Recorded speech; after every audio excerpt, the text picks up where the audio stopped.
जय हिंद दोस्तों, let's study 41 में आप लोगों का स्वागत है। मैं हूं घनश्याम यादव। दोस्तों, मेरे द्वारा आप लोगों को ऑल कंपटीशन से संबंधित प्रश्नों को हल कराया जा रहा है और इसमें सबसे पहले मेरे द्वारा आप लोगों को भारत के प्राचीन इतिहास के बारे में पढ़ाया जा रहा है। और दोस्तों, अभी हम लोग भारत के प्राचीन इतिहास में गुप्त साम्राज्य को पढ़ रहे हैं, यानी कि अभी हम लोग गुप्त साम्राज्य चैप्टर पर आए हैं और गुप्त साम्राज्य में भी मेरे द्वारा 3 चैप्टर पढ़ाया जा चुका है। और आज हम लोग का जो चैप्टर होगा गुप्त साम्राज्य भाग 4 होगा, यानी भाग 4 होगा, जिसमें हम लोग गुप्त काल के साहित्य के बारे में पढ़ेंगे। यानी कि दोस्तों, आज हम लोग गुप्त काल के साहित्य के बारे में पढ़ेंगे। लेकिन आज का चैप्टर प्रारंभ करें इससे पहले आइए कल के चैप्टर को एक बार रिवीजन करते हैं। उसके बाद आज के चैप्टर गुप्त साम्राज्य भाग 4 को पढ़ना प्रारंभ करेंगे। तो दोस्तों, आइए सबसे पहले कल के चैप्टर को एक बार रिवीजन करते हैं। तो दोस्तों, कल का जो चैप्टर था वो था गुप्त साम्राज्य भाग 3, जिसमें हम लोग कुमार गुप्त प्रथम के बारे में पढ़े थे। उसके बाद स्कंद गुप्त के बारे में पढ़े थे। फिर दोस्तों भानुगुप्त, उसके बाद गुप्त काल के अर्थव्यवस्था, धर्म एवं साहित्य के बारे में पढ़े थे। तो दोस्तों, आइए सबसे पहले हम लोग एक बार कल के चैप्टर को रिवीजन करते हैं, फिर हम लोग अगले चैप्टर को पढ़ते हैं। तो दोस्तों, कल के चैप्टर में सबसे पहले प्रश्न बना था चंद्रगुप्त द्वितीय के बाद गुप्त वंश का अगला शासक कौन बना था। इसका उत्तर बना था चंद्रगुप्त द्वितीय के बाद गुप्त वंश का अगला शासक कुमारगुप्त प्रथम बना था। तो दोस्तों, आज का पहला प्रश्न बना चंद्रगुप्त द्वितीय के बाद गुप्त वंश का अगला शासक कौन बना था। तो हमने आपको बताया चंद्रगुप्त द्वितीय के बाद गुप्त वंश का अगला शासक कुमारगुप्त प्रथम बना था। फिर अगला प्रश्न बना था वह कौन से गुप्त शासक थे जिनके द्वारा बिहार में नालंदा विश्वविद्यालय की स्थापना की गई थी। तो दोस्तों, कुमारगुप्त प्रथम के गुप्त शासक के द्वारा बिहार में नालंदा विश्वविद्यालय की स्थापना की गई थी। दोस्तों, कुमारगुप्त प्रथम गुप्त शासक के द्वारा बिहार में नालंदा विश्वविद्यालय की स्थापना की गई थी। फिर अगला प्रश्न बना था नालंदा विश्वविद्यालय को ध्वस्त किसने किया था। तो हमने आपको बताया नालंदा विश्वविद्यालय को ध्वस्त 1198 ईस्वी में कुतुबुद्दीन ऐबक का सेनापति बख्तियार खिलजी के द्वारा कर दिया गया था। फिर अगला प्रश्न बना सुदर्शन झील का पुनः निर्माण किसने करवाया था। तो दोस्तों, इसका उत्तर बना था सुदर्शन झील का पुनः निर्माण स्कंद गुप्त के द्वारा करवाया गया था। और मैंने एक बात और बताया था आप लोगों को कि इससे पहले सुदर्शन झील का पुनः निर्माण अशोक के द्वारा भी करवाया गया है और दोस्तों रुद्रदामन के द्वारा भी करवाया गया था। फिर अगला प्रश्न बना हूण आक्रमण किस शासक काल में प्रारंभ हुआ। तो दोस्तों, इसका उत्तर है हूण आक्रमण स्कंदगुप्त के शासन काल में प्रारंभ हो गया था।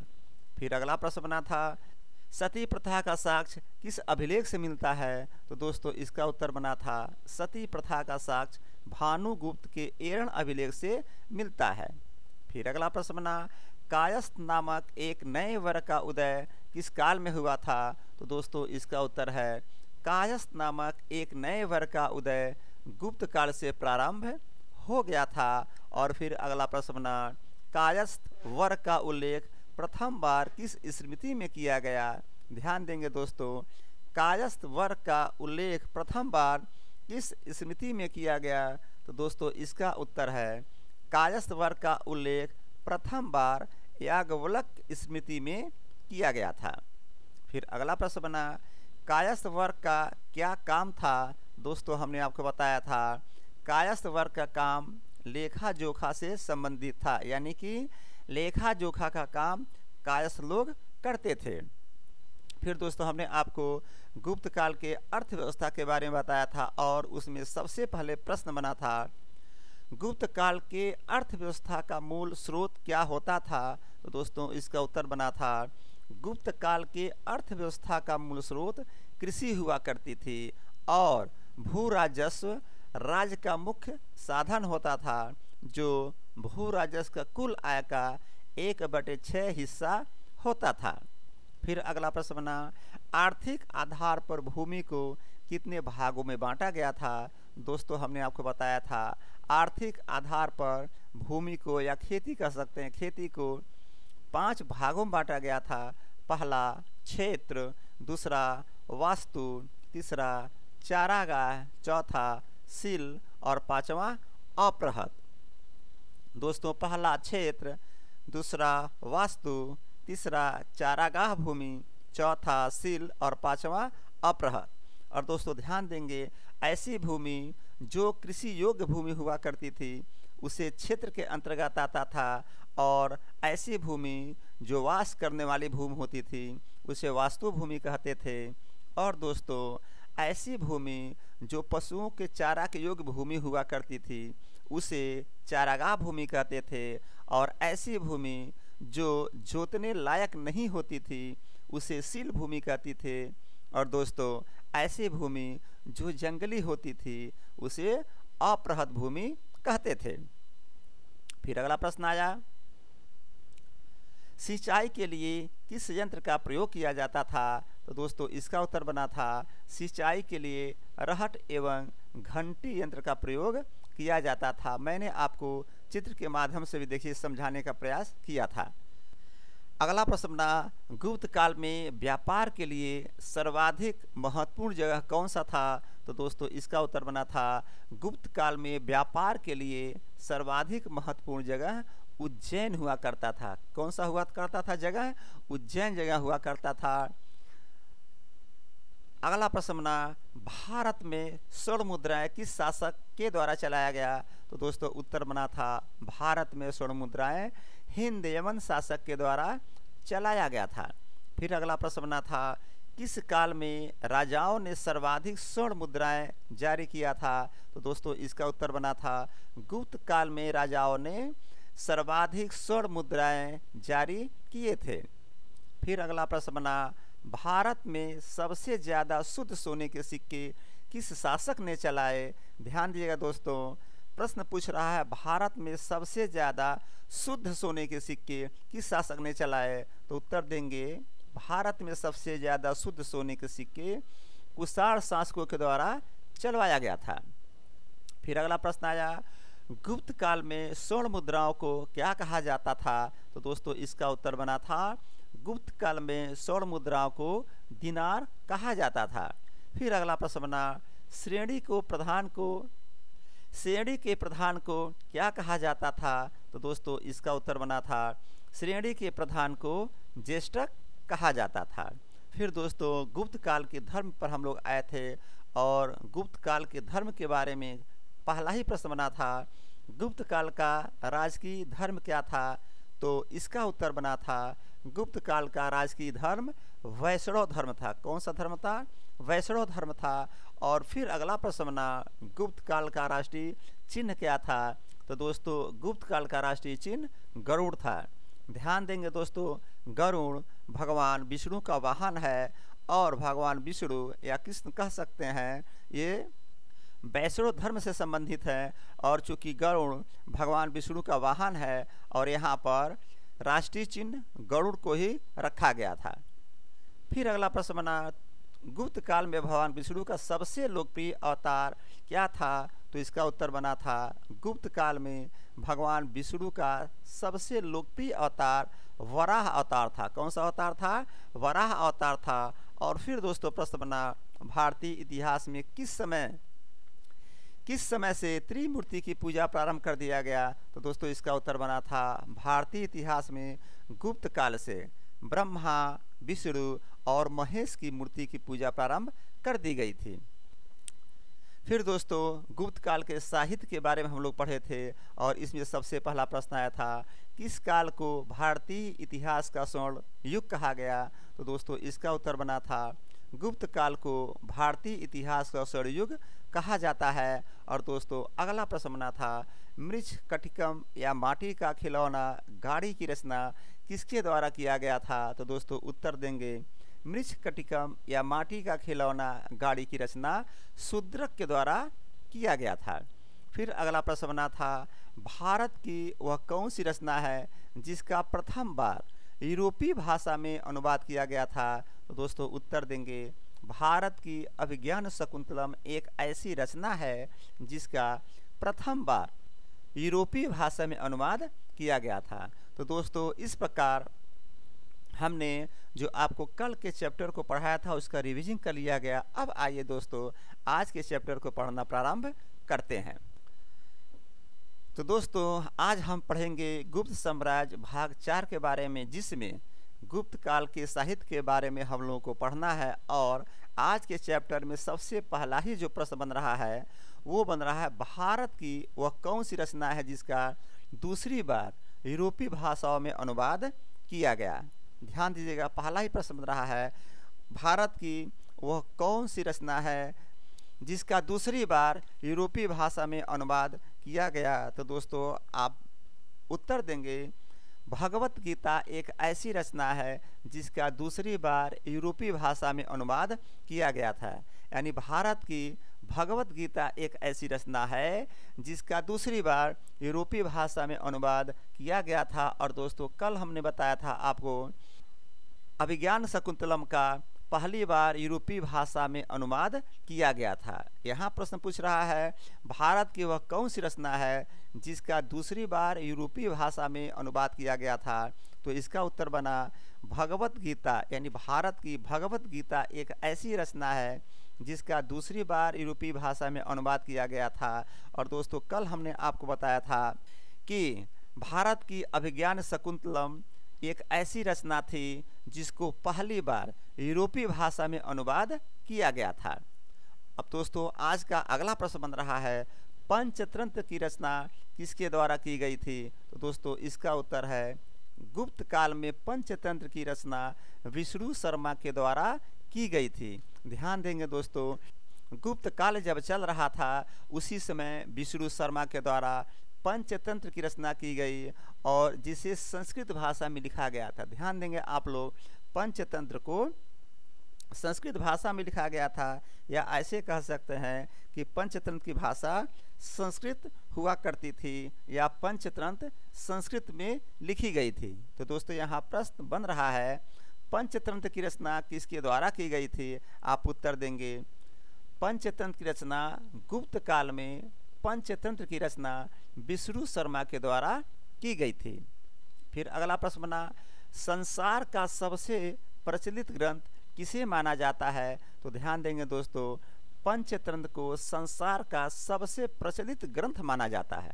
ध्यान देंगे ये इंडिया की बात नहीं हो रही है, भारत की बात नहीं हो रही है, ये पूरे विश्व यानी संसार की बात हो रही है। और पूछा जा रहा है कि संसार का सबसे प्रचलित ग्रंथ किसे माना जाता है, और उत्तर बन रहा है पंचतंत्र को संसार का सबसे प्रचलित ग्रंथ माना जाता है। तो दोस्तों अगला प्रश्न बना अभिज्ञान शकुंतलम पुस्तक किसके द्वारा लिखी गई थी। इसका उत्तर बनेगा अभिज्ञान शकुंतलम पुस्तक कालिदास के द्वारा लिखी गई थी। ध्यान देंगे दोस्तों आप लोग, यहाँ पर अभिज्ञान शकुंतलम का एक मैंने पिक लगाया है पुस्तक का, और ठीक इसके ऊपर पंचतंत्र जो पुस्तक अभी हमने पढ़ा जिसके बारे में बताया उसका भी एक पिक लगाए हैं। तो दोस्तों यहाँ पर जो प्रश्न बन रहा है अभिज्ञान शकुंतलम पुस्तक किसके द्वारा लिखी गई थी। आप उत्तर देंगे अभिज्ञान शकुंतलम पुस्तक कालिदास के द्वारा लिखी गई थी। और कालिदास दोस्तों 9 रत्न में इनका एक महत्वपूर्ण नाम आता है, या कह सकते हैं कि जो 9 रत्न थे ये सबसे महत्वपूर्ण रत्न कालिदास ही हुआ करते थे। फिर अगला प्रश्न बना अभिज्ञान शकुंतलम पुस्तक में किस बात का वर्णन किया गया है। तो दोस्तों जाहिर सी बात है अगर कोई पुस्तक लिखी जाती है तो उसमें किसी न किसी बात का वर्णन किया जाता है, किसी के बारे में वर्णन किया जाता है।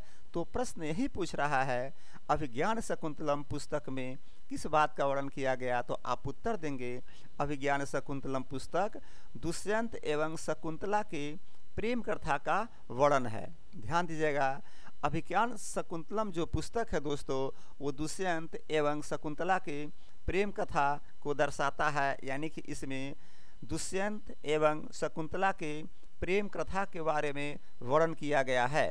तो दोस्तों प्रश्न बन रहा है अभिज्ञान शकुंतलम पुस्तक में किस बात का वर्णन किया गया। तो आप उत्तर देंगे अभिज्ञान शकुंतलम पुस्तक में दुष्यंत एवं शकुंतला के प्रेम कथा का वर्णन किया गया है।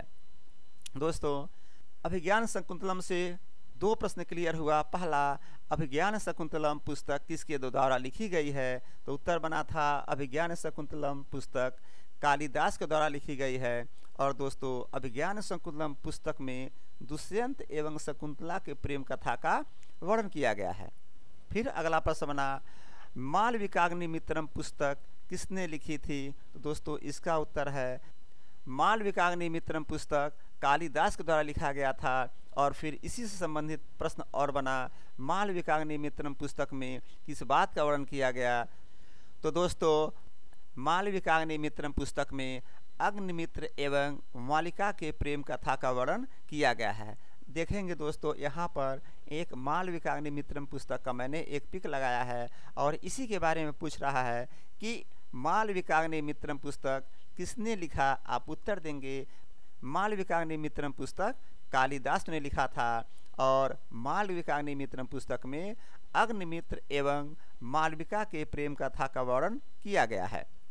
फिर अगला प्रश्न बना, ब्रिकमोवर्षीय पुस्तक किसके द्वारा लिखी गई थी? तो दोस्तों, उत्तर देंगे ब्रिकमोवर्षीय पुस्तक कालिदास के द्वारा लिखी गई थी। ध्यान देंगे दोस्तों, यहाँ पर कालिदास मालविकाग्निमित्रम भी लिख रहे हैं और विक्रमोर्वशीय पुस्तक भी कालिदास के द्वारा लिखा जा रहा है। और फिर अगला प्रश्न बना, विक्रमोर्वशीय पुस्तक में किस बात का वर्णन किया गया है? तो दोस्तों, उत्तर देंगे विक्रमोर्वशीय पुस्तक में सम्राट पूर्वा एवं उर्वशी अप्सरा के प्रेम कथा के बारे में वर्णन किया गया है। ध्यान देंगे दोस्तों, जो भी पुस्तक यहाँ पर आपको मिल रहा है, यहाँ पर दो लोगों के प्रेम कथा के बारे में वर्णन किया जा रहा है। देखिए, मैंने बताया मालविकाग्निमित्रम पुस्तक में अग्निमित्र एवं मालविका के प्रेम कथा का वर्णन किया जा रहा है और विक्रमोर्वशीय पुस्तक में सम्राट पूर्वा एवं उर्वशी अप्सरा के प्रेम की कथा के बारे में वर्णन किया जा रहा है। तो दोस्तों, प्रश्न आएगा विक्रमोर्वशीयम पुस्तक में किस बात का वर्णन किया गया? तो आप उत्तर देंगे विक्रमोर्वशीय पुस्तक में सम्राट पूर्वा एवं उर्वशी अप्सरा के प्रेम कथा का वर्णन किया गया है। फिर अगला प्रश्न आया, मुद्रा राक्षस पुस्तक किसने लिखी थी? तो दोस्तों, मुद्रा राक्षस पुस्तक विशाख दत्त के द्वारा लिखा गया था। किसके द्वारा लिखा गया था? विशाख दत्त के द्वारा पुस्तक लिखा गया था। तो प्रश्न आएगा, मुद्रा राक्षस पुस्तक किसने लिखी? आप उत्तर देंगे मुद्रा राक्षस पुस्तक विशाख दत्त के द्वारा लिखा गया था, या ऐसे कह सकते हैं मुद्रा राक्षस पुस्तक विशाख दत्त ने लिखी थी। फिर अगला प्रश्न आया, मुद्रा राक्षस पुस्तक में किस बात का वर्णन किया गया है? तो दोस्तों, ध्यान देंगे, मुद्रा राक्षस पुस्तक में चंद्रगुप्त मौर्य के मगध के सिंहासन पर बैठने की कथा का वर्णन किया गया। समझेंगे दोस्तों बात को। जब चंद्रगुप्त मौर्य मगध के सिंहासन पर बैठते हैं, उसके बारे में वर्णन किया गया है। किस पुस्तक में? मुद्रा राक्षस पुस्तक में। फिर मैं आपको कहना चाहूँगा, चंद्रगुप्त मौर्य जब मगध के सिंहासन पर बैठ रहे हैं, उस समय जब चंद्रगुप्त मौर्य मगध के सिंहासन पर बैठ रहे हैं, तो उस समय का वर्णन किया गया है किस पुस्तक में? मुद्रा राक्षस पुस्तक में। तो दोस्तों, प्रश्न बनेगा, मुद्रा राक्षस पुस्तक किस बात का वर्णन है? यानी कि मुद्रा राक्षस पुस्तक में किस बात का वर्णन है? तो आप उत्तर देंगे मुद्रा राक्षस पुस्तक में चंद्रगुप्त मौर्य के मगध के सिंहासन पर बैठने की कथा का वर्णन है। यहाँ पर देखें दोस्तों, एक पिक मैंने मुद्रा राक्षस पुस्तक का भी लगाया है। तो दोस्तों, मुद्रा राक्षस पुस्तक विशाख दत्त के द्वारा लिखा गया और मुद्रा राक्षस पुस्तक में चंद्रगुप्त मौर्य के मगध के सिंहासन पर बैठने की कथा का वर्णन किया गया है। फिर अगला प्रश्न बना, मृच्छकटिकम पुस्तक किसने लिखा था? तो दोस्तों, उत्तर देंगे मृच्छकटिकम पुस्तक शूद्रक के द्वारा लिखा गया था। यहाँ पर मैंने मृच्छकटिकम पुस्तक का एक पिक भी लगाया है। तो यहाँ प्रश्न बन रहा है, मृच्छकटिकम पुस्तक किसने लिखा था? आप उत्तर देंगे मृच्छकटिकम पुस्तक शूद्रक के द्वारा लिखा जा रहा है। और दोस्तों, अगला प्रश्न बना, मृच्छकटिकम पुस्तक में किस बात का वर्णन किया गया? तो दोस्तों, इसका उत्तर बनेगा मृच्छकटिकम पुस्तक में नायक चारुदत्त, ध्यान देंगे दोस्तों, मृच्छकटिकम पुस्तक में नायक चारुदत्त नायिका वसंत सेना के अतिरिक्त राजा, ब्राह्मण, जुआरी, वेश्या, व्यापारी, चोर एवं धूर्तदास का भी वर्णन किया गया है। ध्यान देंगे, मृच्छकटिकम पुस्तक शूद्रक के द्वारा लिखा जा रहा है और मृच्छकटिकम पुस्तक में नायक दत्त चारुदत्त नायिका वसंत सेना के अतिरिक्त, यानी कि मृच्छकटिकम पुस्तक में नायक चारुदत्त का वर्णन किया जा रहा है, उनके बारे में बताया जा रहा है। फिर नायिका वसंत सेना के बारे में बताया जा रहा है और इनके अलावा यानी कि इनके अतिरिक्त राजा के बारे में वर्णन किया जा रहा है, ब्राह्मण के बारे में किया जा रहा है, जुआरी के बारे में किया जा रहा है, वेश्या के बारे में किया जा रहा है, व्यापारी, चोर एवं धूर्तदास का वर्णन मिलता है किसमें? मृच्छकटिकम पुस्तक में। तो दोस्तों प्रश्न आएगा, मृच्छकटिकम पुस्तक में किस बात का वर्णन किया गया? उत्तर देंगे, मृच्छकटिकम पुस्तक में नायक चारुदत्त नायिका वसंत सेना और इनके अलावा राजा, ब्राह्मण, जुआरी, वेश्या, व्यापारी, चोर एवं धूर्तदास का भी वर्णन मिलता है। फिर अगला प्रश्न आया, देवी चंद्रगुप्तम पुस्तक किसने लिखी थी? तो दोस्तों इसका उत्तर बनेगा, देवी चंद्रगुप्तम पुस्तक विशाख दत्त के द्वारा लिखा गया था। देवी चंद्रगुप्तम पुस्तक किसने लिखा? आप उत्तर देंगे, देवी चंद्रगुप्तम पुस्तक विशाख दत्त के द्वारा लिखी गई थी। फिर अगला प्रश्न आया, देवी चंद्रगुप्तम पुस्तक में किस बात का वर्णन किया गया? तो दोस्तों ध्यान देंगे, देवी चंद्रगुप्तम पुस्तक में इस ऐतिहासिक नाटक में चंद्रगुप्त द्वारा शकराज का वध कर ध्रुव सामनी के विवाह का वर्णन किया गया। ध्यान देंगे, देवी चंद्रगुप्तम पुस्तक में चंद्रगुप्त द्वारा शकराज का वध करके ध्रुव सामनी के विवाह का वर्णन किया गया है, यानी कि चंद्रगुप्त द्वारा शकराज का वध किया जाता है और ध्रुव सामनी का विवाह किया जाता है। इन दोनों बात का वर्णन किया गया है किस पुस्तक में? देवी चंद्रगुप्तम पुस्तक में। इस ऐतिहासिक नाटक में ध्यान देंगे दोस्तों, ये जो देवी चंद्र पुस्तक है यह एक ऐतिहासिक नाटक है और इसमें चंद्रगुप्त द्वारा शक राजाओं का वध किया जा रहा है और उसके बाद ध्रुव सामनी का विवाह किया जा रहा है। इन दोनों बातों का वर्णन देवी चंद्रगुप्तम पुस्तक में मिलती है। तो दोस्तों प्रश्न आएगा, देवी चंद्रगुप्तम पुस्तक में किस बात का वर्णन है? आप उत्तर देंगे, देवी चंद्रगुप्तम पुस्तक में, या ऐसे कह सकते हैं कि इस ऐतिहासिक नाटक में चंद्रगुप्त द्वारा शकराज का वध कर ध्रुव सामनी के विवाह का वर्णन किया गया है। फिर आगे प्रश्न आया, चारुदत्तम पुस्तक किसके द्वारा लिखी गई? तो आप उत्तर देंगे, चारुदत्त पुस्तक भास के द्वारा लिखी गई थी। ध्यान देंगे, भास लेखक हुआ करते थे, उनके द्वारा लिखा गया था कौन पुस्तक? चारुदत्तम पुस्तक। तो प्रश्न आएगा, चारुदत्तम पुस्तक किसके द्वारा लिखी गई? आप उत्तर देंगे, चारुदत्तम पुस्तक भास के द्वारा लिखी गई थी। फिर प्रश्न आया, चारुदत्तम पुस्तक में किस बात का वर्णन किया गया है? तो आप उत्तर देंगे, चारुदत्तम पुस्तक में, या ऐसे कह सकते हैं इस नाटक में, चारुदत्तम पुस्तक या इस नाटक में, इस नाटक का नायक चारुदत्त मूलतः भास की कल्पना है। ध्यान दीजिएगा दोस्तों, जो चारुदत्त हैं उनकी यह मूलतः भास की कल्पना है। तो दोस्तों प्रश्न आएगा, चारुदत्तम पुस्तक में किस बात का वर्णन है? तो आप उत्तर देंगे, चारुदत्तम पुस्तक, या ऐसे कह सकते हैं इस नाटक का नायक चारुदत्त मूलतः भास की कल्पना है। फिर अगला प्रश्न आया, स्वप्नवाद बदत्तम पुस्तक किसने लिखी थी? तो इसका उत्तर होगा, स्वप्नवास बदत्तम पुस्तक भास ने लिखी थी। ध्यान देंगे दोस्तों, चारुदत्तम पुस्तक भास के द्वारा लिखी जा रही है और स्वप्नवास बदत्तम पुस्तक भी भास के द्वारा लिखी जा रही है।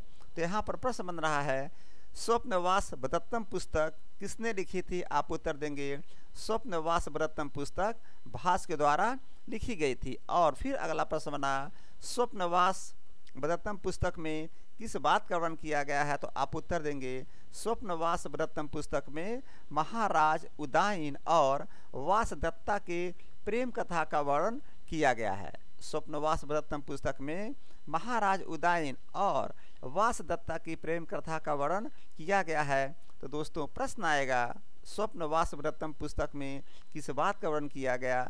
तो उत्तर देंगे स्वप्नवास व्रतम पुस्तक में महाराज उदयन और वासदत्ता की प्रेम कथा का वर्णन किया गया है। एक बात और बता दूं आपको, जितने भी पुस्तक के बारे में हम लोग पढ़े हैं उसमें दो चीज़ महत्वपूर्ण आपने देखा होगा। सबसे पहले पुस्तक के लेखक के बारे में पूछा गया और उसके बाद पूछा गया कि इसमें किसके बारे में चर्चा किया गया या किसके बारे में पुस्तक लिखा गया है या नाटक लिखा गया है। दो ही चीज़ इसमें हम लोग को पढ़ने के लिए मिला। सबसे पहले लेखक और उसके बाद किसके बारे में चर्चा किया गया या किसके बारे में पुस्तक लिखी गई। इसके बाद दोस्तों आ रहा है गुप्त काल की वास्तुकला, यानी अब हम लोग गुप्त काल के वास्तुकला के बारे में पढ़ेंगे। और इसमें सबसे पहला प्रश्न आ रहा है, वाघ की गुफाएं कहाँ स्थित हैं? ध्यान देंगे, वाघ की गुफाएं कहाँ स्थित हैं? तो इसका उत्तर है वाघ की गुफाएं धार जिले में स्थित है। और धार जिला किस स्टेट में पड़ता है? तो दोस्तों धार जिला मध्य प्रदेश स्टेट में, यानी कि मध्य प्रदेश जो राज्य है वहाँ पड़ता है। कौन सा जिला? धार जिला। और बाघ की गुफाएं स्थित कहाँ हैं? तो दोस्तों बाघ की गुफाएं धार जिला में स्थित है। तो प्रश्न आएगा बाघ की गुफाएं कहाँ स्थित है? आप उत्तर देंगे बाघ की गुफाएं धार जिला में स्थित है और धार जिला मध्य प्रदेश राज्य में पड़ता है। अगला प्रश्न आया, किस काल में बाघ के गुफाओं का निर्माण किया गया था? तो दोस्तों ध्यान देंगे, गुप्त काल में बाघ के गुफाओं का निर्माण किया गया था। किस काल में बाघ के गुफाओं का निर्माण किया जा रहा है? तो दोस्तों इसका उत्तर बन रहा है गुप्त काल में बाघ के गुफाओं का निर्माण किया जा रहा है। यानी कि गुप्त काल की वास्तुकला से दो प्रश्न क्लियर हुआ। सबसे पहले प्रश्न, बाघ की गुफाएं कहाँ स्थित हैं? तो दोस्तों उत्तर देंगे बाघ की गुफाएं धार जिले में स्थित है, जो मध्य प्रदेश राज्य में, या ऐसे कह सकते हैं मध्य प्रदेश स्टेट में आता है। और दूसरा प्रश्न बना, किस काल में बाघ के गुफाओं का निर्माण किया गया? तो दोस्तों इसका उत्तर बना गुप्त काल में बाघ के गुफाओं का निर्माण किया गया था। फिर अगला प्रश्न बना, एरण का विष्णु मंदिर कहाँ पर स्थित है? तो दोस्तों इसका उत्तर है एरण का विष्णु मंदिर मध्य प्रदेश के सागर जिले में स्थित है। ध्यान देंगे ये भी, यानी कि एरण का विष्णु मंदिर भी मध्य प्रदेश में आ रहा है और बाघ की जो गुफाएं हैं वो भी मध्य प्रदेश में आ रहा है। इस प्रकार यहाँ प्रश्न बन रहा है कि एरण का विष्णु मंदिर कहाँ पर स्थित है? आप उत्तर देंगे एरण का विष्णु मंदिर मध्य प्रदेश के सागर जिले में स्थित है।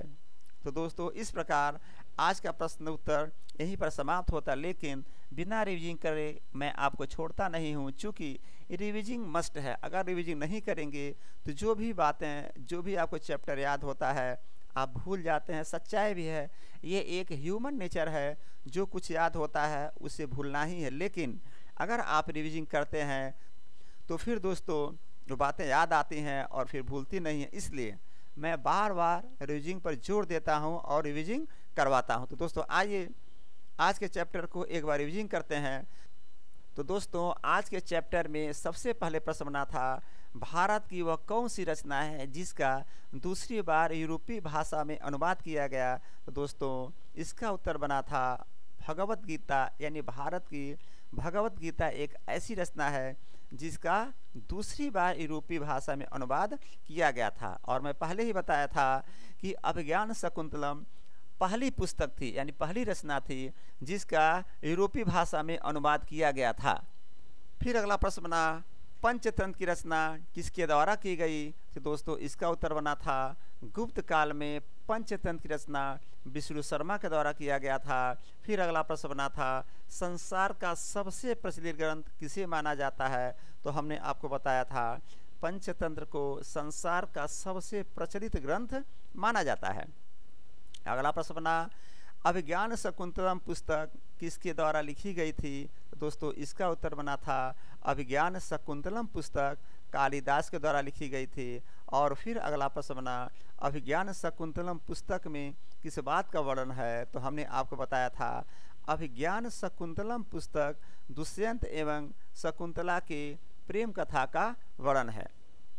फिर अगला प्रश्न बना था, मालविकाग्नि मित्रम पुस्तक किसने लिखी थी? इसका उत्तर बना था मालविकाग्नि मित्रम पुस्तक कालिदास के द्वारा लिखा गया। और दोस्तों फिर अगला प्रश्न बना मालविकाग्नि मित्रम पुस्तक में किस बात का वर्णन किया गया है? दोस्तों इसका उत्तर बना था मालविकाग्नि मित्रम पुस्तक में अग्निमित्र एवं मालविका के प्रेम कथा का वर्णन किया गया है। फिर अगला प्रश्न बना विक्रमोर्वशीयम पुस्तक किसके द्वारा लिखी गई थी? इसका उत्तर बना था विक्रमोर्वशीयम पुस्तक कालिदास के द्वारा लिखी गई थी। और फिर अगला प्रश्न बना विक्रमोर्वशीयम पुस्तक में किस बात का वर्णन है? तो दोस्तों उत्तर देंगे विक्रमोर्वशीयम पुस्तक में सम्राट पूर्वा एवं उर्वशी अप्सरा के प्रेम कथा का वर्णन है। अगला प्रश्न बना मुद्रा राक्षस पुस्तक किसने लिखी थी? तो इसका उत्तर बना था मुद्रा राक्षस पुस्तक विशाख दत्त के द्वारा लिखी गई थी। फिर अगला प्रश्न बना था मुद्रा राक्षस पुस्तक में किस बात का वर्णन है? तो दोस्तों इसका उत्तर था मुद्रा राक्षस पुस्तक में चंद्रगुप्त मौर्य के मगध के सिंहासन पर बैठने की कथा का वर्णन है। फिर अगला प्रश्न बना मृच्छकटिकम पुस्तक किसने लिखी थी? इसका उत्तर बना था मृच्छकटिकम पुस्तक शूद्रक ने लिखी थी। और दोस्तों अगला प्रश्न बना मृच्छकटिकम पुस्तक में किस बात का वर्णन किया गया था? दोस्तों इसका उत्तर बना था मृच्छकटिकम पुस्तक में नायक चारुदत्त नायिका वसंत सेना के अतिरिक्त यानी इसके अलावा राजा का वर्णन किया गया ब्राह्मण जुआरी वेश्या व्यापारी चोर एवं धूर्तदास का वर्णन किया गया था। फिर अगला प्रश्न बना देवी चंद्रगुप्तम पुस्तक किसने लिखी थी? तो दोस्तों देवी चंद्रगुप्तम पुस्तक विशाख दत्त के द्वारा लिखी गई थी।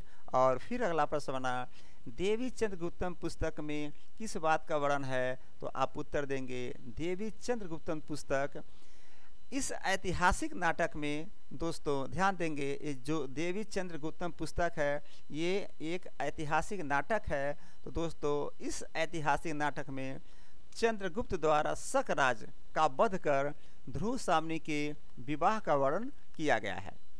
फिर अगला प्रश्न बना चारुदत्तम पुस्तक किसके द्वारा लिखी गई थी? इसका उत्तर बना था चारुदत्तम पुस्तक भास के द्वारा लिखी गई थी। और फिर अगला प्रश्न बना चारुदत्तम पुस्तक में किस बात का वर्णन है? तो दोस्तों उत्तर देंगे चारुदत्तम पुस्तक या ऐसे कह सकते हैं इस नाटक का नायक चारुदत्त मूलतः भास की कल्पना है।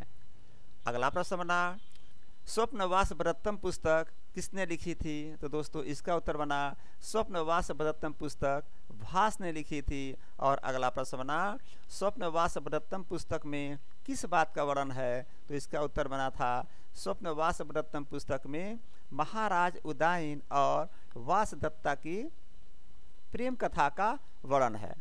फिर अगला प्रश्न बना वाघ की गुफाएं कहाँ स्थित हैं? तो दोस्तों इसका उत्तर बना था वाघ की गुफाएं धार जिले में स्थित है। और दोस्तों धार जिला मध्य प्रदेश स्टेट में आता है।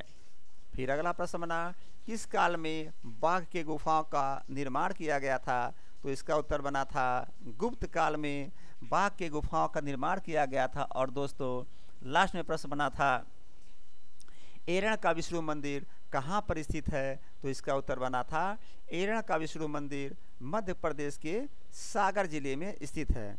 तो दोस्तों इस प्रकार आज का चैप्टर यहीं पर समाप्त होता है। और मैं फिर कहूँगा रिवीजिंग करते रहिएगा, मन लगा के पढ़ते रहिएगा। जब तक रिवीजिंग नहीं करेंगे और दिल से मन से नहीं पढ़ेंगे तो फ्यूचर में समस्या आ सकती है। तो दोस्तों आज का क्लास में यही समाप्त करता हूँ। जय हिंद जय भारत।